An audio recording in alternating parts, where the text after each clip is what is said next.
പ്രകാശമേ മിഴി തുറക്കുക വേഗം. മെയ് മാസം 16-ാം തീയതി ഈശോ ഏറെ സ്നേഹിച്ചതാണ് തന്റെ ശിഷ്യന്മാരെ.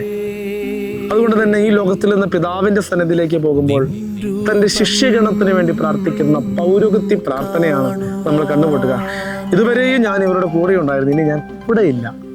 അതേസമയം പിതാവേ, ഇവർ ലോകത്തിലെങ്കിലും ഇവരെ കാത്തുകൊള്ളണമേ, ഇവർ ദുഷ്ടന്റെ ശക്തികളിൽ നിന്ന് ഇവരെ രക്ഷിക്കണമേ എന്നൊക്കെ പ്രാർത്ഥിച്ചുകൊണ്ട് തൻ്റെ പുരോഹിതർക്ക് വേണ്ടി പ്രാർത്ഥിക്കുന്ന ഈശോ മിശിഹായെ നമ്മൾ കണ്ടുമുട്ടും. ഈ പൗരോഹിത്യ ശുശ്രൂഷയിൽ ഏറ്റവും പ്രധാനപ്പെട്ടതാണ് ദൈവത്തിൻ്റെ മുമ്പിലുള്ള ബലി അർപ്പണം. ബലിയർപ്പകരായ പുരോഹിതർ അവർ ലോകത്തിലാണ് ജീവിക്കുന്നതെങ്കിലും അവർ ലോകത്തിൻ്റെതല്ലാതായി തീരാൻ വേണ്ടി നമുക്ക് ഈശോയെ പോലെ പ്രാർത്ഥിക്കാം.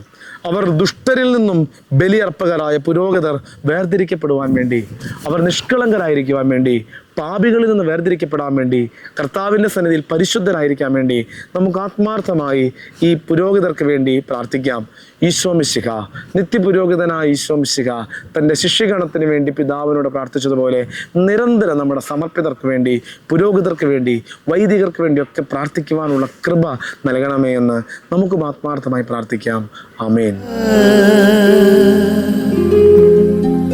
നിൻ വഴിയേ നടക്ക